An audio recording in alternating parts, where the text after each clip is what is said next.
para alabanza de su gloria. Efesios 1:14b. Buenos días, los saludo hoy 17 de diciembre, mes de Acción de Gracias.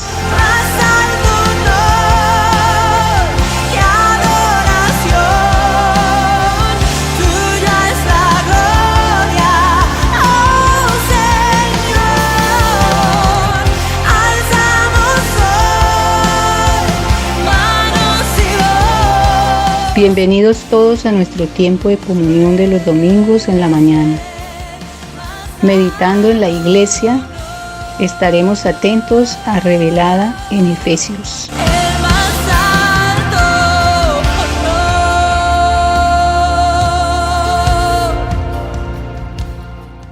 Hola, buenos días. Que Dios les bendiga. He estado pensando en estos días, alcancé a comentarle a la princesa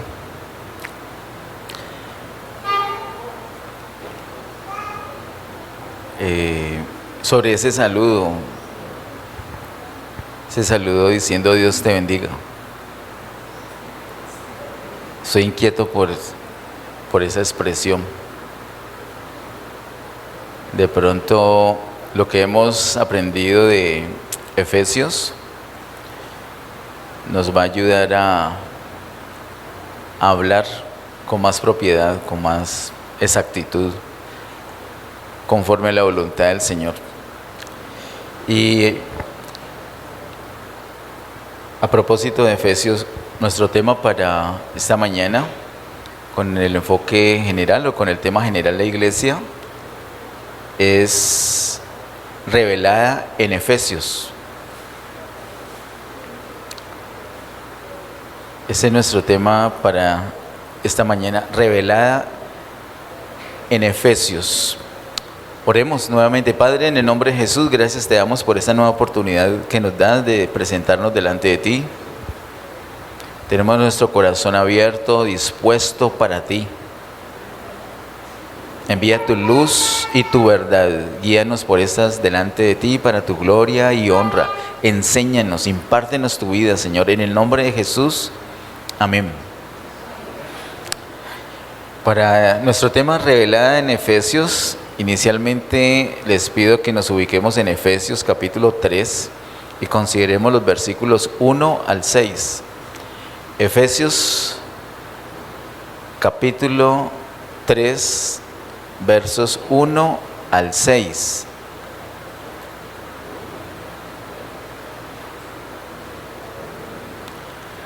Dice: por esta causa, yo Pablo, prisionero de Cristo Jesús, por vosotros los gentiles, si es que habéis oído de la administración de la gracia de Dios que me fue dada para con vosotros, que por revelación me fue declarado el misterio, como antes lo he escrito brevemente, leyendo lo cual podéis entender cuál sea mi conocimiento en el misterio de Cristo, misterio que en otras generaciones no se dio a conocer a los hijos de los hombres, como ahora es revelado a sus santos apóstoles y profetas por el Espíritu, que los gentiles son coherederos y miembros del mismo cuerpo y copartícipes de la promesa en Cristo Jesús por medio del Evangelio. Como hoy se trata este tema revelada en Efesios, se trata de un recorrido por todo Efesios, lo que el Señor nos ha mostrado acerca de la iglesia, de qué es la iglesia aquí en esta preciosa carta. Entonces solamente vamos a tener la lectura hasta allí, aunque no hay un punto terminando el versículo 6. Vamos a intentar hacer un recorrido por todos los capítulos,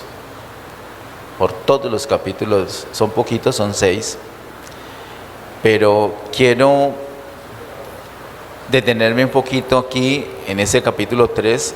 Lo primero que vimos, creo que fue el primer domingo de agosto, acerca de la iglesia, es que la iglesia es el misterio de Cristo. Así lo llama el apóstol Pablo. Y el misterio de Cristo es el tema de esta carta de Pablo a los Efesios, así como el misterio de Dios es el tema de la carta del apóstol Pablo a los Colosenses. Colosenses nos habla del misterio de Dios, que es Cristo, y Efesios nos habla del misterio de Cristo, que es la iglesia. Por eso en todos los capítulos se habla intensamente acerca de la iglesia. Es revelación de qué es iglesia. Pablo fue la persona escogida por Dios para tener esta revelación. Por eso quiero que nos detengamos un poquito en estos 6 versos del capítulo 3, porque nos muestra quién era esa persona, cómo era esa persona. Nosotros necesitamos revelación de qué es la iglesia, y para poder tener esa revelación tenemos que tener unos aspectos que el apóstol Pablo tiene aquí como ejemplo. El versículo 1 nos muestra algo de Pablo. Si pudiéramos pensar en términos de cargos o de profesiones, ¿qué profesión o qué cargo le daríamos o le ve usted a Pablo según Efesios 3:1? ¿Qué cargo, qué título, qué profesión tiene Pablo en Efesios 3:1?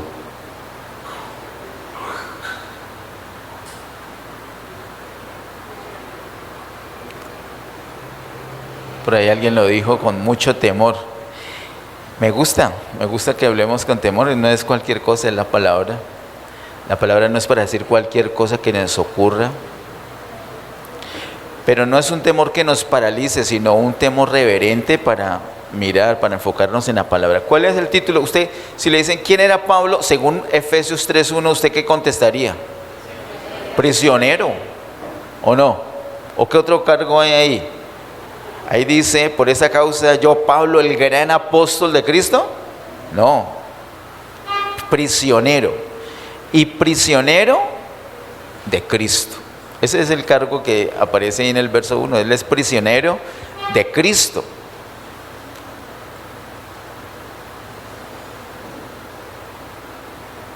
Cuando Pablo escribe esta carta,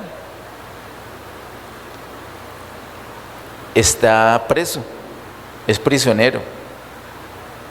Pero mire que él no dice que la gente injusta me tiene en la cárcel, estoy prisionero de la gente, de las autoridades, sino que dice que es prisionero de Cristo.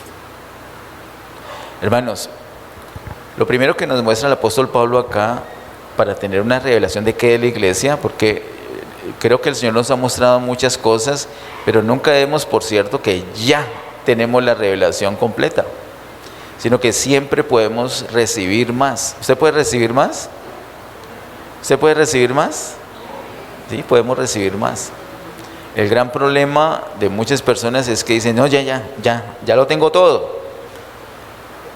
Y eso se llama, es una carencia, una falta. Cuando la persona no es pobre de espíritu, ya no puede recibir más. Los pobres de espíritu tienen una gran ventaja, y es que el reino de los cielos les pertenece.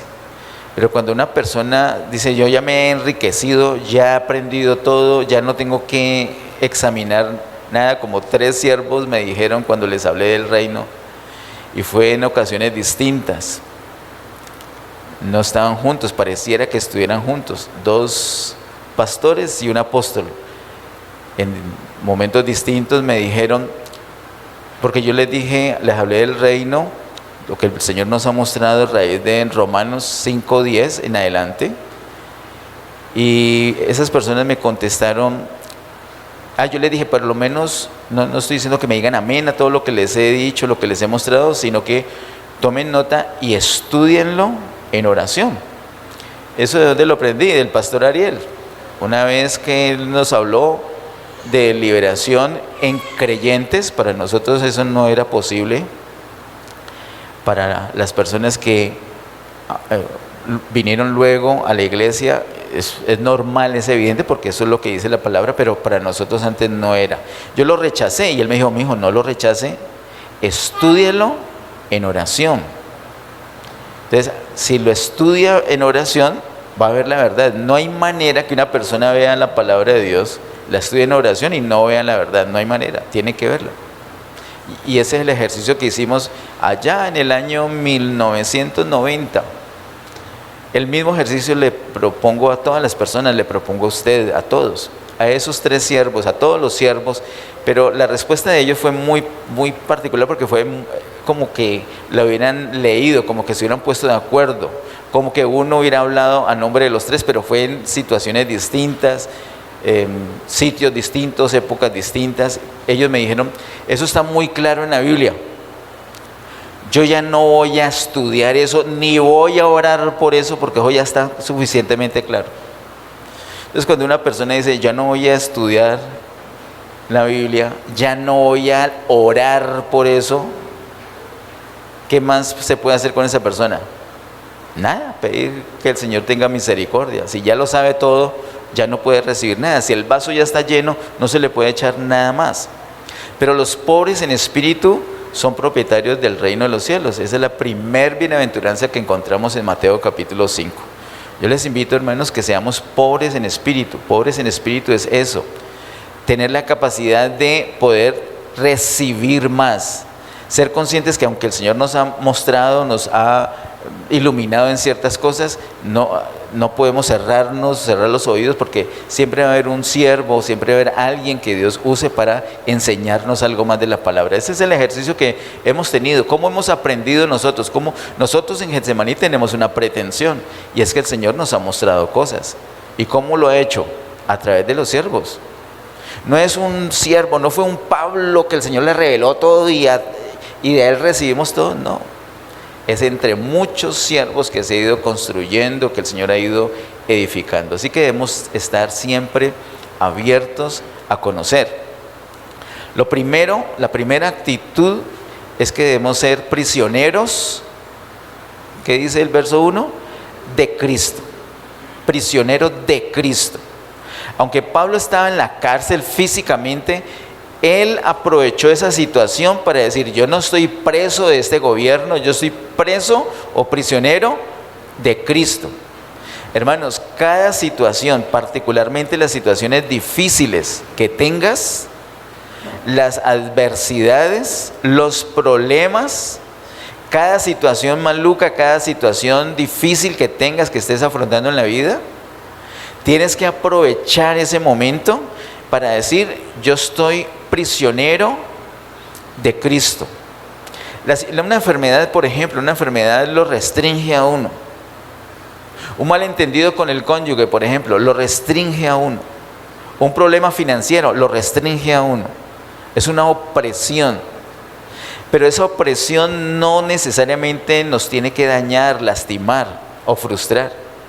Si yo llevo esa situación, la que sea, delante del Señor, yo puedo decir, yo soy prisionero de Cristo. Y en mi enfermedad yo puedo decir, yo soy prisionero de Cristo. Y en mi dificultad matrimonial yo puedo decir, yo soy prisionero de Cristo. Y en mi dificultad con mis hijos, o mi dificultad financiera, o mi dificultad con los vecinos, con lo que sea, yo puedo decir, yo esto lo llevo delante del Señor y esto me está doliendo, y aprovecho para declararme prisionero de Cristo. Esa restricción, llevar todo delante del Señor, no que se me quite, no le estoy diciendo, Señor, quítame este problema, le estoy diciendo, en medio del problema, soy prisionero tuyo. Esa actitud le permitió a Pablo poder recibir revelación de qué es la iglesia. En el versículo 2 de Efesios 3, ¿qué título le darías a Pablo? ¿Qué profesión? ¿Qué cargo? Administrador, ¿cierto? Impresionante. El verso 2 dice, si es que habéis oído de la administración de la gracia de Dios que me fue dada para con vosotros. El apóstol Pablo recibe una gran revelación, como les he dicho, y él es administrador. ¿Administrador de qué? ¿Qué dice el verso 2 en tu Biblia? ¿Administrador de qué es Pablo? Él es administrador de la gracia de Dios. Es decir, él ha recibido gracia y ahora ¿qué tiene que dar? Gracia.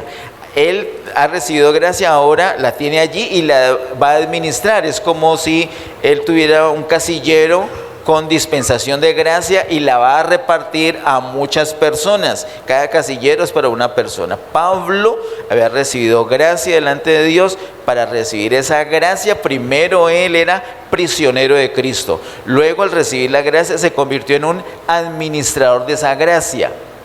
Esa gracia fue dada al apóstol Pablo no para él solito, sino para compartirla con otras personas. Vamos al versículo 3, ¿qué cargo le daríamos allí al apóstol Pablo? Dice que por revelación me fue declarado el misterio, como antes lo he escrito brevemente. Él ha recibido algo. ¿Qué recibió? Revelación. Allí de pronto no podríamos decir varias cosas, pero pienso que él es una especie de recipiente donde el Señor ha echado una revelación. Él ha confiado en ese vaso, en ese recipiente llamado Pablo, ha echado su revelación. Versículo 4 dice: leyendo lo cual podéis entender cuál sea mi conocimiento en el misterio de Cristo. Versos 3 y 4 habla de algo que él tiene, una revelación, un conocimiento. Él es un portador de ese conocimiento. Versículo 5: misterio que en otras generaciones no se dio a conocer a los hijos de los hombres, como ahora es revelado a sus santos apóstoles y profetas por el Espíritu. Él, el apóstol, es prisionero de Cristo y eso le permitió ser administrador de la gracia de Dios. Eso implica que él va a repartir, a administrar, a dispensar la gracia de Dios a otras personas. ¿Eso cómo es posible? Por una revelación que él ha recibido, un conocimiento que él tiene. Esa revelación y ese conocimiento que dice el versículo 4, la última parte, dice el misterio de Cristo. Esa revelación del misterio de Cristo, ese conocimiento de cuál es el misterio de Cristo, que sabemos que es la iglesia, lo hemos visto detenidamente desde el año pasado. Eso es lo que el apóstol Pablo va a hablar a las personas. Cuando el apóstol Pablo le habla a las personas acerca de la revelación que él tiene de la iglesia, lo que está haciendo es dispensando la gracia de Dios. Hermanos, yo quiero que estén muy atentos acá. Digamos que tuvieran un minuto para terminar el mensaje. Yo estaría satisfecho con que usted atienda este minuto y comprenda lo que está diciendo acá esta escritura. El apóstol Pablo, prisionero de Cristo, quedó listo para recibir la gracia de Dios y el Señor lo convirtió en un administrador de esa gracia. ¿Cómo hace para dispensar esa gracia? Hablando lo que le fue revelado, hablando lo que él ya conoce acerca de la iglesia. Nosotros acá hemos estado haciendo un ejercicio desde agosto de este año hacia este momento acerca de la revelación de la iglesia. Ese ha sido nuestro tema general, domingo tras domingo. Usted ha recibido de eso, usted ha recibido cierta revelación, unos más que otros. Algunos no pudieron estar todos los domingos.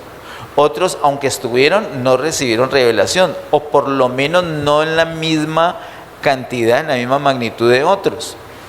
En todos los casos no tiene que ser igual.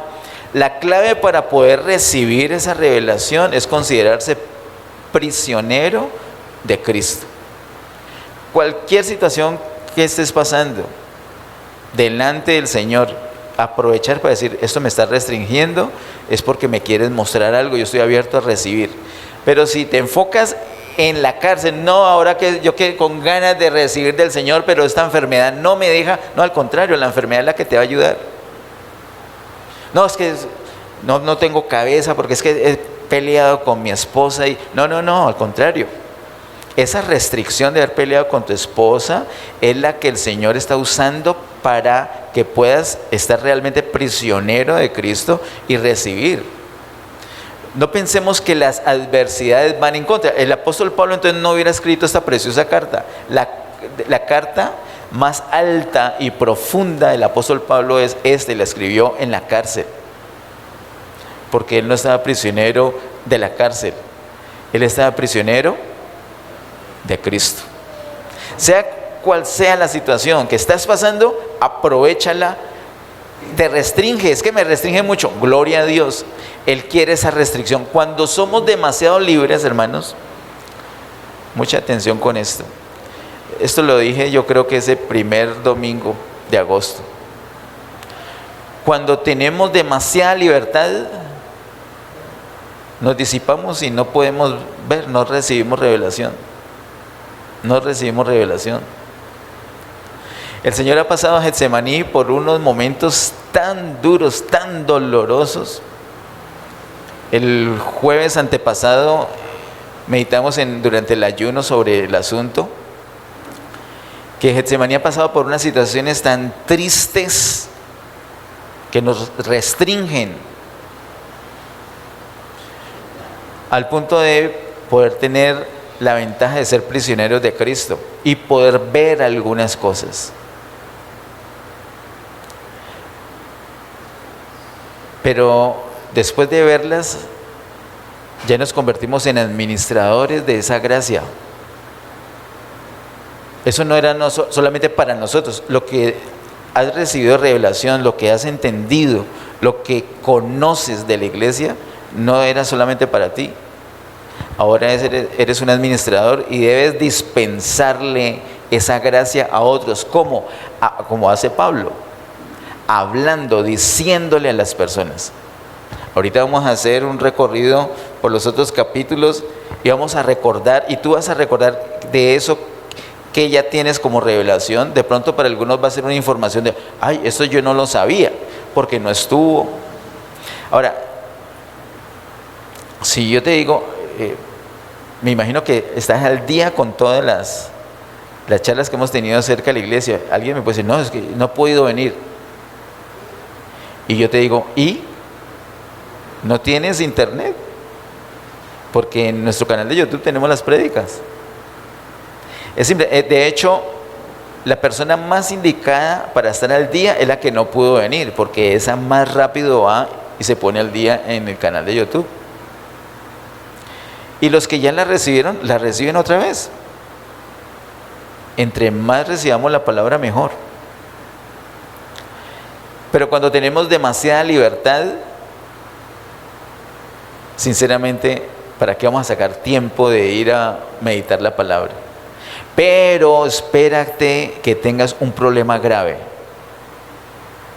A ver si ese problema grave no te ayuda a buscar de Dios. Y en esa búsqueda de Dios, entonces tienes un contacto especial con la palabra. Estás predispuesto, estás, en otras palabras, prisionero de Cristo y listo para recibir. Y si has recibido, tienes ahora una responsabilidad de administrador. ¿Y cómo vas a descargar? ¿Cómo vas a solucionar esa responsabilidad? Hablándole, declarándole a las personas lo que has aprendido acerca de la iglesia.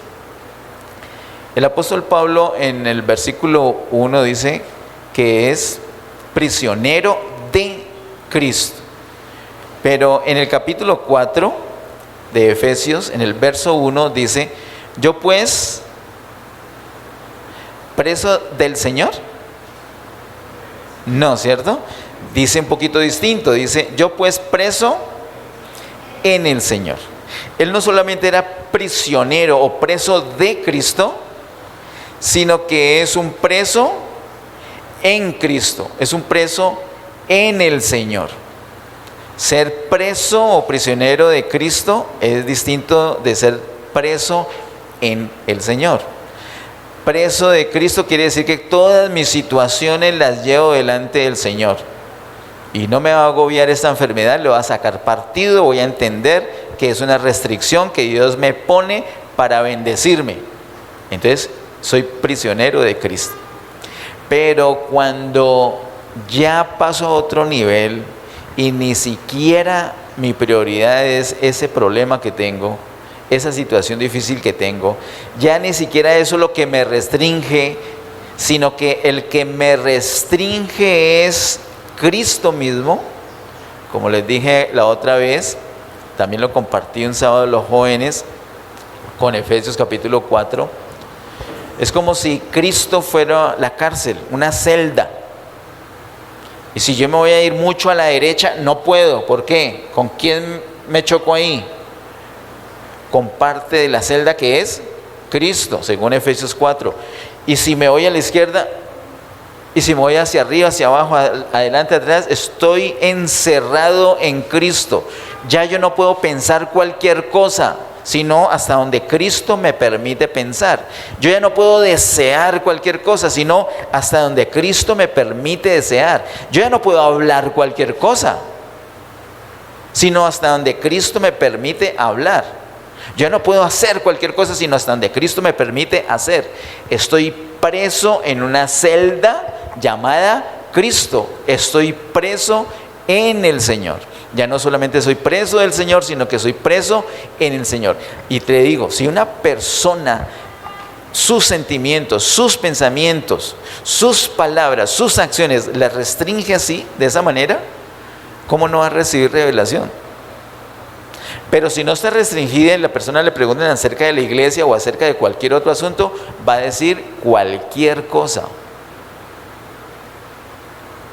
El Señor nos ayude, sobre todo los predicadores, a ser muy restringidos para no decir cualquier cosa. La palabra de Dios no cambia. ¿Usted sabía eso? Usted sabe que el cielo y la tierra van a pasar, pero la palabra del Señor no.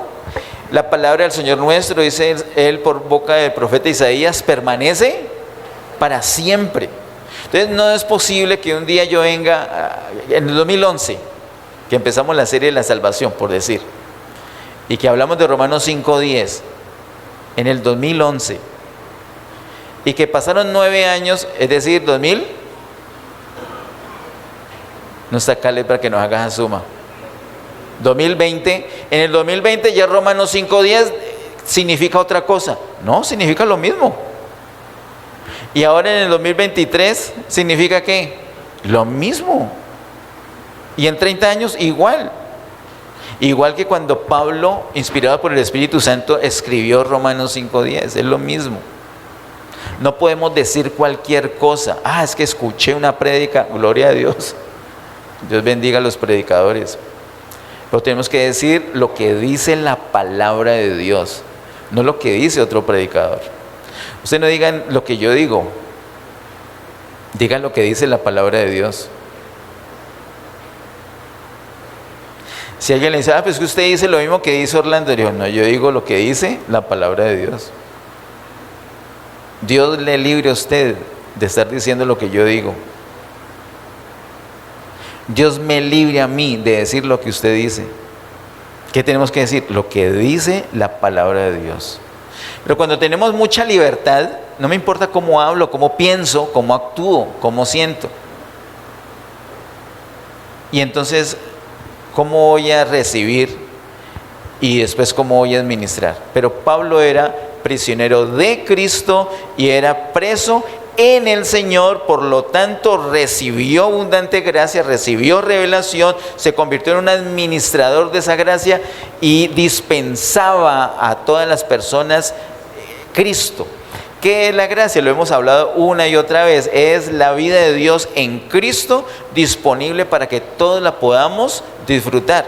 Eso es lo que Pablo dispensaba. Cada vez que hablaba acerca de la iglesia, estaba impartiendo la vida de Cristo, las riquezas de Cristo. Bueno, entonces dice el versículo 6, quiero leerlo, que los gentiles son coherederos y miembros del mismo cuerpo y copartícipes de la promesa en Cristo Jesús por medio del Evangelio. Aquí en el capítulo 3, verso 6, el apóstol habla de dos pueblos, gentiles y judíos, que forman una sola cosa, que más detalladamente está dicha en los capítulos anteriores, 1 y 2. Vamos por favor a Efesios capítulo 1. Empecé por el capítulo 3 porque en el capítulo 3 se dice directamente la expresión misterio de Cristo, que es la iglesia, y es el tema general, es el tema de Efesios. Vamos a optimizar el tiempo. Como vamos a pasar por los 5 capítulos que nos faltan de Efesios,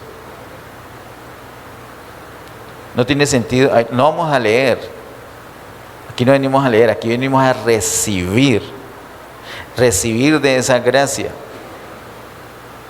Para recibir tenemos que estar prisioneros de Cristo y prisioneros en Cristo.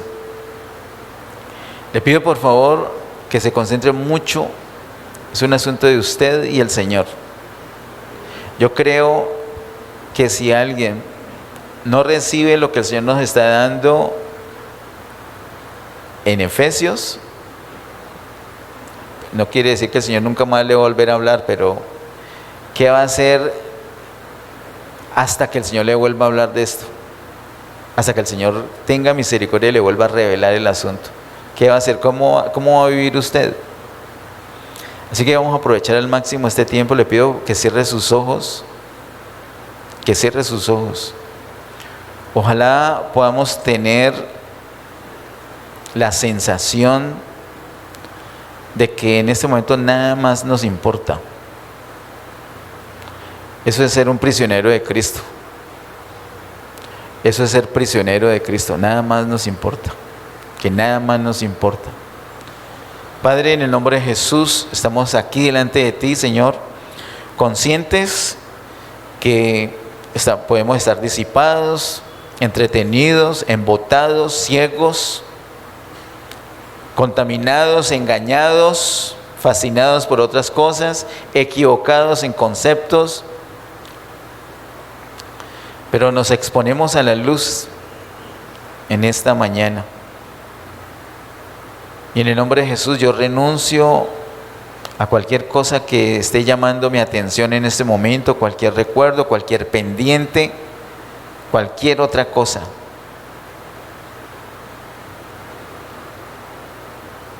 Si estoy en una cárcel, no tengo tiempo de ir al centro comercial, no tengo tiempo de ir a cocinar, no tengo tiempo de hacer aseo, no tengo tiempo de vender, de comprar. Estoy en la cárcel.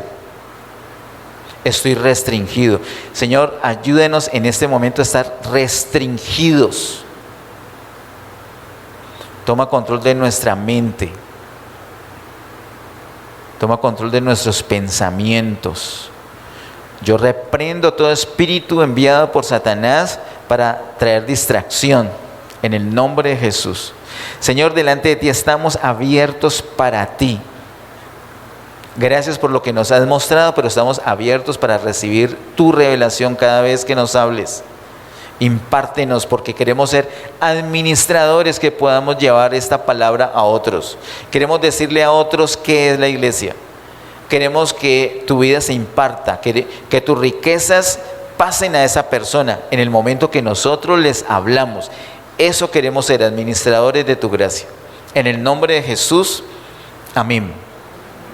En Efesios capítulo 1, versos 3 al 7, y aquí sí oprimimos el acelerador. Efesios capítulo 1, versos 3 al 7 dice: bendito sea el Dios y Padre de nuestro Señor Jesucristo, que nos bendijo con toda bendición espiritual en los lugares celestiales en Cristo. Acá el apóstol Pablo declara que ya hemos sido bendecidos con todas las bendiciones espirituales en Cristo. Esto va de la mano con lo que hemos leído en Efesios capítulo 3. Eso es dispensar la gracia de Dios, permitir que otras personas puedan ser bendecidos. ¿Cómo pueden ser bendecidos? Solamente en Cristo. Cuando les dispensamos a Cristo, cuando les impartimos la vida de Cristo, ellos ya son bendecidos con toda bendición espiritual. No es necesario enfocarnos en que la persona necesita salud. Enfoquémonos en que la persona necesita Cristo. Y al tener Cristo, ¿qué va a tener? Salud. No nos enfoquemos que la persona necesita paz. Enfoquémonos que la persona necesita Cristo. Nosotros no somos dispensadores de paz, ni siquiera de salvación. Nosotros somos dispensadores de Cristo. Administramos la gracia de Dios, que es Cristo. Cristo en las personas. Esa es nuestra administración. No tenemos nada más que administrar. Nosotros no somos profesionales que, por ejemplo, a mí me gusta predicar. yo no soy profesional de la predicación, yo lo que les voy a impartir es predicación, estaría perdiendo el tiempo. Yo tengo que ser un administrador de la gracia de Dios y lo que tengo que impartir es Cristo. Así que va de la mano ese versículo 3. Verso 4 dice: según nos escogió en Él antes de la fundación del mundo. Allí, en esa expresión, empezando el capítulo 4, ya tenemos uno de los temas que vimos. ¿Recuerda el título que le dimos? ¿Alguien lo recuerda? Dice: según nos escogió en Él antes de la fundación del mundo. Elegidos. Son sinónimos, elegidos. Espectacular palabra. Yo creo que esto sería suficiente para tener un respiro y dejar la prédica hasta acá. Usted fue escogido por el Señor. ¿Cuándo dice ese versículo? Antes de la fundación del mundo. Usted es que estaba preocupado porque hizo algo tan malo, tan horrible, tan miserable. Antes de que usted hiciera eso, ya fue escogido. Usted que está esforzando por vivir tan bien, por pensar tan bien, por hablar tan bien, por ser tan correcto, no sirve de nada. Antes de que usted hiciera bien o mal, usted ya fue escogido. De hecho, antes de usted nacer, de hecho, antes de nacer sus padres, de hecho, antes de que el Señor fundara el mundo, usted ya fue escogido. Usted es un elegido de Dios. Amén. Amén. Ahora, esto no se lo puede decir a cualquier persona, solamente a los que realmente lo fueron. Hay gente que no fue elegida. Ese es otro tema. Ahora, ¿cómo saber si fui o no elegido? Porque, ese es el dilema. Hoy no te lo voy a decir. Ya te lo dije.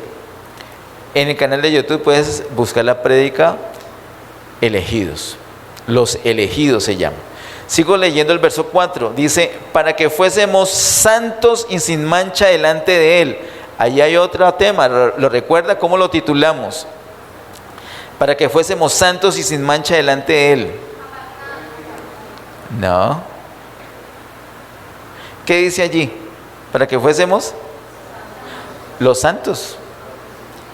Ese es otro nombre para la iglesia, es otra revelación de la iglesia. La iglesia son los santos, apartados para el Señor, pero no como un fin último, porque dice el verso 4, para que fuésemos,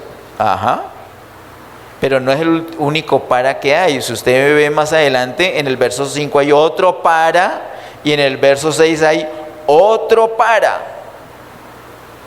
O sea que ser santos no es la meta. Ser santos es el procedimiento que nos va a llevar a una meta. No se enfoque en tengo que ser santo. No, usted sí tiene que ser santo, pero usted no es la meta. Es un procedimiento. ¿Cómo así? No se lo voy a decir ahora. Lo puede revisar en el canal. Los santos se llama esa prédica. Pero a mí me maravilla, hermanos, cuando nosotros vamos a hablar a otra persona, ¿de qué podemos hablar? De lo que tenemos. De lo que tenemos, de eso damos. Si el Señor nos dio, ahora podemos administrar eso. Pero si no lo hemos recibido, usted tiene que recibir que usted fue elegido desde antes de la fundación del mundo. Usted tiene que recibir que usted es santo. Usted fue apartado para Él. Eso lo tenemos que recibir. En la medida que lo estamos viviendo, que lo estamos asimilando, lo podemos administrar y le podemos dar a otra persona. Cuando usted le va a decir a otra persona, la iglesia son los santos, usted no le está dando a esa persona una información. Si usted ya lo tiene para usted, si es revelado para usted, usted no le está dando un dato, una enseñanza. Usted le está impartiendo la gracia de Dios, que ese es el punto de Efesios 3. Cuando usted habla estas revelaciones de Efesios, usted está impartiéndole las riquezas de Cristo a las personas. Hay personas en el pueblo de Dios que no saben que son elegidos desde antes de la fundación del mundo y tienen terror de que algún día no van a ser más del Señor. Usted tiene que decirle a esas personas que eso es imposible, porque esa persona es un elegido. Y además de elegido, también dice el verso 4 que es un santo. Un santo. Insisto en las prédicas, y no en las prédicas. La prédica es una herramienta, pero la palabra de Dios es viva y eficaz. Y el Espíritu Santo está disponible 24 horas diarias para que Él nos guíe, para que Él nos ilumine y veamos. Versículo 5. Alguien me va llevando la cuenta de cuántos temas llevamos. El de Efesios 3, el misterio de Cristo 1. El de elegidos 2. El de santos 3. Verso 5. En amor, habiéndonos predestinado para ser adoptados hijos suyos por medio de Jesucristo, según el puro afecto de su voluntad. Ahí tenemos otro tema que fue hijos de Dios. El tema de predestinados lo charlamos con los elegidos, y aunque también hubiera podido ser un tema los predestinados, como va tan asociado a la elección y al llamado, entonces no lo consideramos aparte. Pero sí consideramos aparte el tema de hijos de Dios. Tú eres un hijo de Dios. Tú tienes que hablar como Él, tienes que pensar como Él. Como dice el refrán, hijo de tigre, déjalo correr. Tenemos que ser como Dios, pensar como Él, sentir como Él, hablar como Él, actuar como Él, ¿o no? Nos parece raro, no, es que lo que pasa es que como fuimos separados de la gloria suya, destituidos de su gloria, pero eso es lo que hace el Evangelio. Eso es lo que hace la gracia que administra Pablo. Eso es lo que hace la gracia que ahora debemos nosotros administrar. Que las personas vuelvan al Padre. Y al volver al Padre, entonces se pueden comportar como lo que realmente son. Hijos de Dios.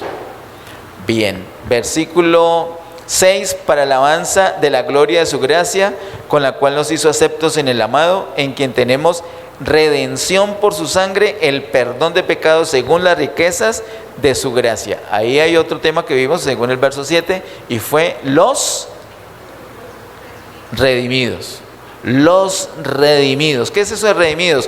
Que yo tenía una deuda, pero el Señor la pagó. ¿Y la pagó con qué? Siempre que hay redención, ahí está asociado la sangre del Señor. Y vimos que no solamente fuimos redimidos de la maldición del pecado, sino que también fuimos redimidos del mundo. ¿Tienes dificultad con las cosas del mundo? ¿Tienes que admitir que eres mundano, que tu corazón está lleno de mundo? Pues empieza por la revelación que el Señor también te redimió de eso. Si tenemos esa revelación, entonces podemos vivir de acuerdo a esa revelación. Si tenemos todas las luces apagadas, vamos a tropezar, ¿no? O nos vamos a quedar inmóviles para no tropezar. Pero si tenemos iluminación, si tenemos luz, podemos andar fácilmente. Tenemos que ser iluminados en el hecho que somos hijos de Dios, pero también somos redimidos. Él nos redimió, Él ya pagó. Usted está en una atadura y usted es una mentira. El diablo lo tiene usted en engaño. ¿Por qué? Es que el Señor ya lo redimió de esa atadura. Le están cobrando algo que ya está pago. ¿Lo va a pagar? ¿Lo va a pagar? ¿Se va a quedar esclavo de una deuda que ya pagaron? No, usted es libre. Usted es libre en el nombre de Jesús. Usted puede experimentar eso. ¿Qué necesita? Luz para ver que, mire, aquí tengo el recibo pagado. ¿Sabes dónde tienes el recibo? En Efesios capítulo 1, versículo 7, donde dice que somos redimidos. Él nos redimió. Bien, vamos un poquito más adelante, ahí en el mismo capítulo 1, versos 13 y 14. Dice, versos 13 y 14, en Él también vosotros, habiendo oído la palabra de verdad, el evangelio de vuestra salvación, y habiendo creído en Él, fuisteis sellados con el Espíritu Santo de la promesa, que es las arras de nuestra herencia hasta la redención de la posesión adquirida para alabanza de su gloria.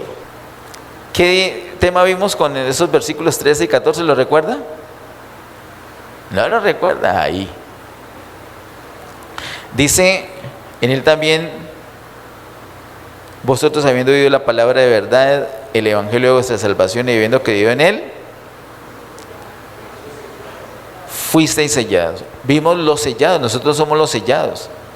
Hicimos la comparación con unos que van a ser sellados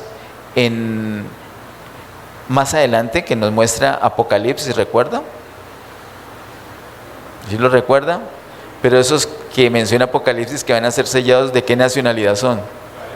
Son de Israel, son judíos. ¿Y por qué la iglesia no va a ser sellada en ese tiempo? Que ya estamos sellados. Dice el versículo 13, dice, fuisteis, es un hecho cumplido, fuisteis sellados con el Espíritu.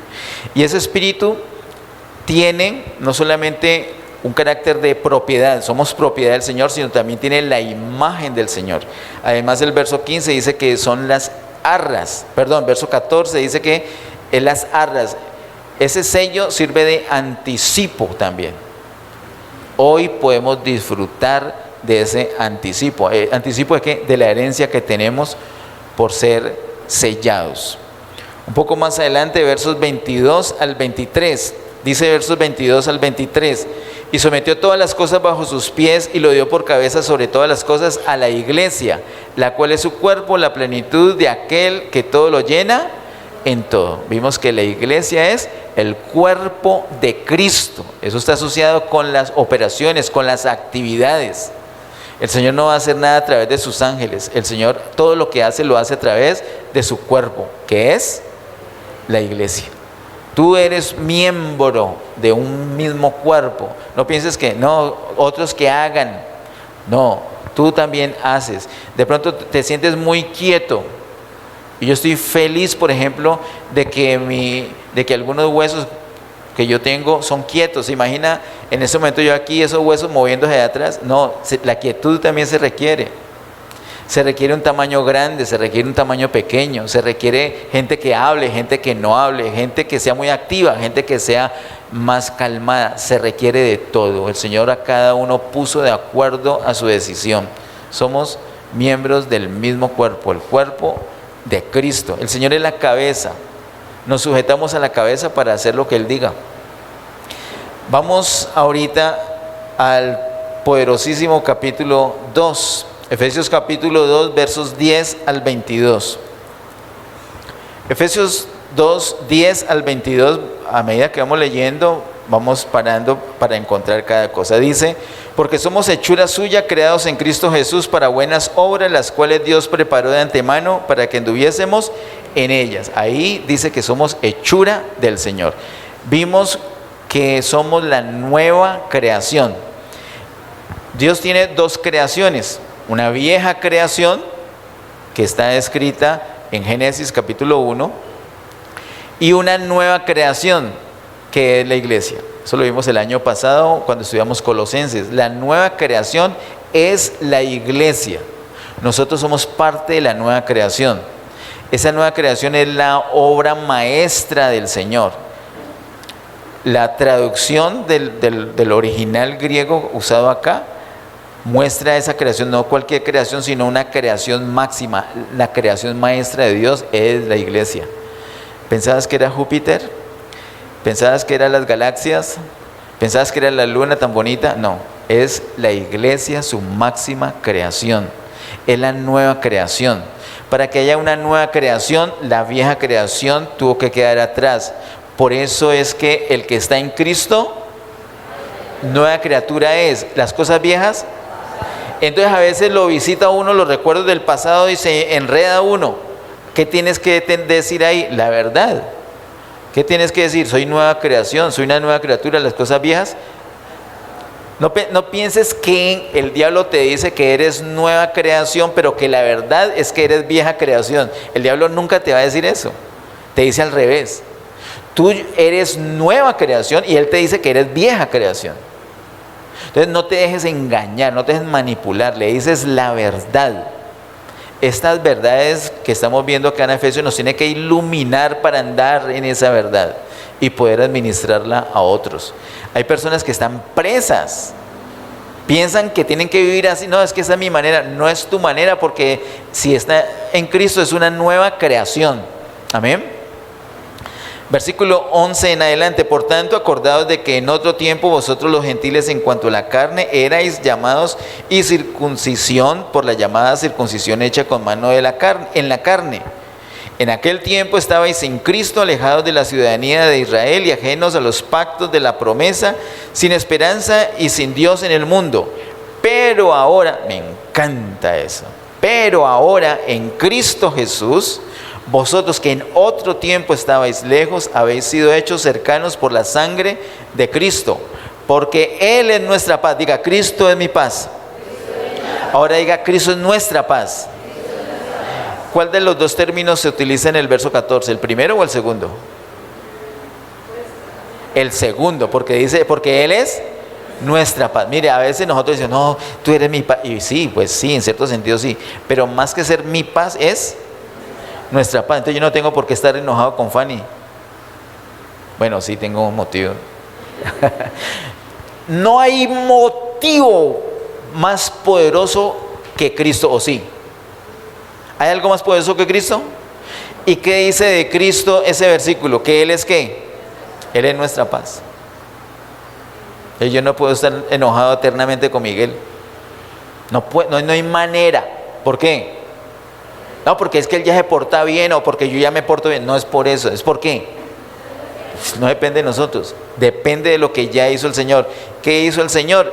Todo lo que está diciendo antes del verso 13 y el 14 empieza diciendo, porque Él es nuestra paz, que de ambos pueblos hizo uno. Y con esto vimos otro tema que se llama el pueblo de Dios. Somos el pueblo de Dios. Eso nos da derechos, pero también nos da unas obligaciones, unos compromisos. No podemos andar de cualquier manera porque ya tenemos una nacionalidad, tenemos una nación, somos del reino, somos del pueblo de Dios. Amén. Amén. Somos el pueblo de Dios. Dice versículo, ¿dónde me quedé?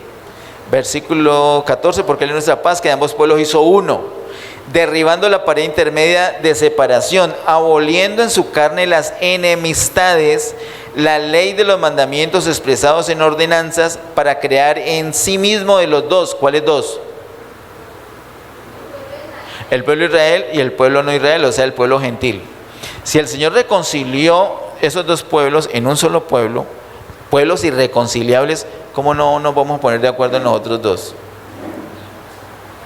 Él es nuestra paz. Además de eso, dice, verso 15, sí, dice, aboliendo en su carne las enemistades, la ley de los mandamientos expresados en ordenanzas, para crear en sí mismo de los dos un solo y nuevo hombre, haciendo la paz. Hablamos de que la iglesia es un solo y nuevo hombre. ¿Qué quiere decir esto? Que el viejo hombre, Adán, falló en su propósito. ¿Qué propósito? Expresar a Dios, hacer el propósito de Dios. Por eso el Señor de dos pueblos creó un solo y nuevo hombre. Y ese nuevo hombre, que es la iglesia, sí puede avanzar, sí puede hacer el propósito de Dios. ¿Y cuál es el propósito de Dios? Él impartirse en nosotros y nosotros expresarlo. Ese es el propósito, el deseo de Él. Versículo 16, y mediante la cruz reconciliar con Dios a ambos en un solo cuerpo. Lo vimos desde Efesios 1. La iglesia es el cuerpo de Cristo, matando en ella las enemistades. Y vino y anunció las buenas nuevas de paz a vosotros que estabais lejos y a los que estaban cerca. Porque por medio de Él, los unos y los otros, tenemos entrada por un mismo espíritu al Padre. El hábitat de la iglesia es el Padre. Cuando vivimos en el Padre, vivimos normal. Pero si no estamos en el Padre, somos como peces fuera del agua, hacemos tonterías, nos morimos. Nuestro hábitat ni siquiera es este salón. Nuestro hábitat es el Padre. Él nos lleva al Padre. Ese es un tema especial del Evangelio de Juan. Tenemos entrada por un mismo espíritu al Padre. Verso 19, así que ya no sois extranjeros ni advenedizos, sino conciudadanos de los santos. Allí vimos otro tema que es la iglesia como el reino de Dios. En la iglesia es que se manifiesta hoy día ese reino. Afuera el Señor sigue siendo rey, pero no se manifiesta de la misma manera de la iglesia. Afuera no adoran. Afuera no adoran al Señor. Incluso tratan de adorar, pero no adoran, porque la adoración, ¿cómo tiene que ser? En espíritu y en verdad. Y si no tienen ni lo uno ni lo otro, no tienen adoración. Solamente en la iglesia se manifiesta el reino de Dios. Pero también dice el verso 19, y miembros de la familia de Dios. Vimos otro tema que se llama así, la familia de Dios. Nosotros somos la familia de Dios y ese es un carácter de vida. Aquí encontramos papá, mamá, hermanos, primos, hijos, de todo encontramos acá. Ese es el deseo del Señor, un ambiente así. Esa es la casa del Padre, donde hay muchas moradas. Esa es la iglesia.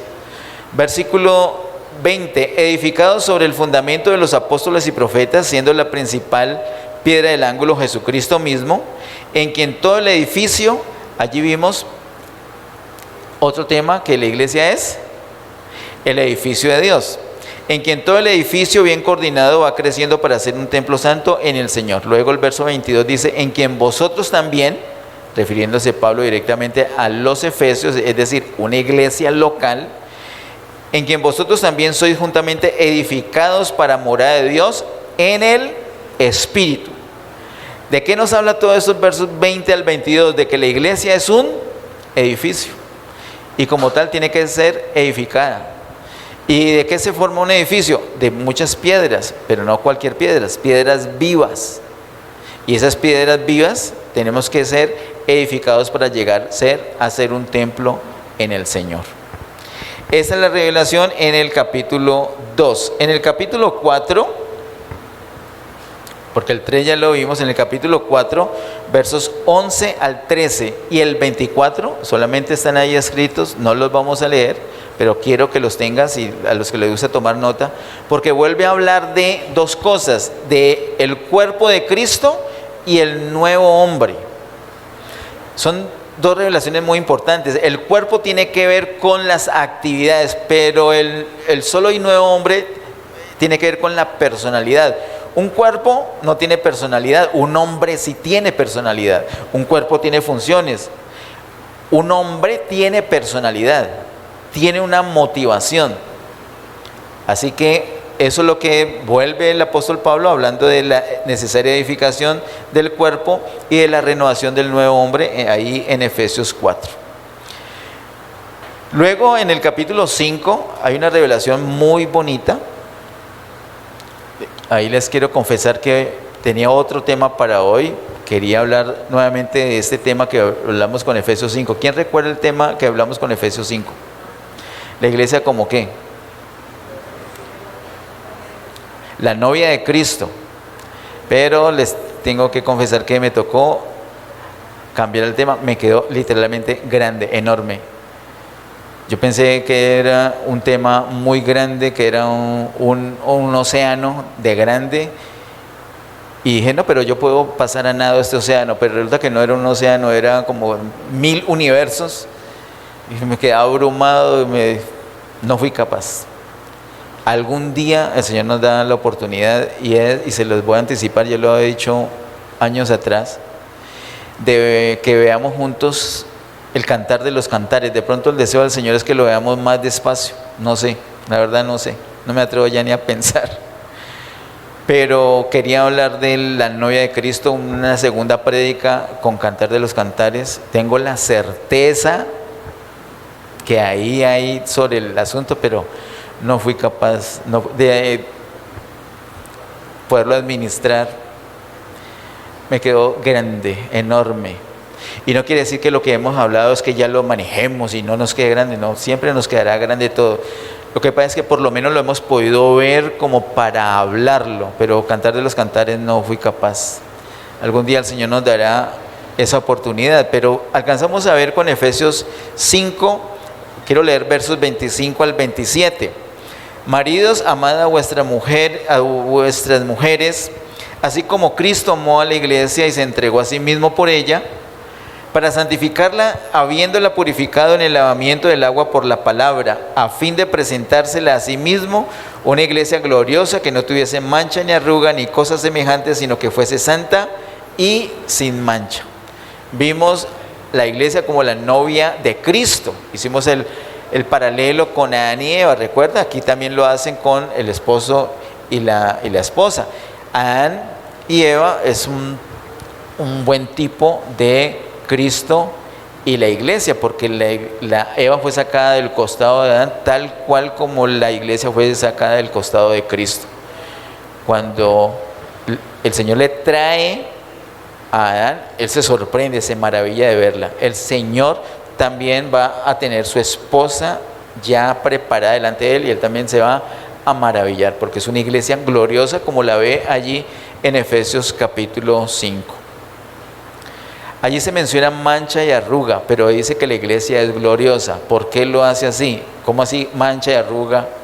Él dispensa, Él provee para que la iglesia lidie con todas esas manchas y con todas esas arrugas. Como novia de Cristo tenemos que estar en eso, preparándonos para las bodas del Cordero, que están descritas en la Biblia, particularmente en Apocalipsis 19, en Mateo 25.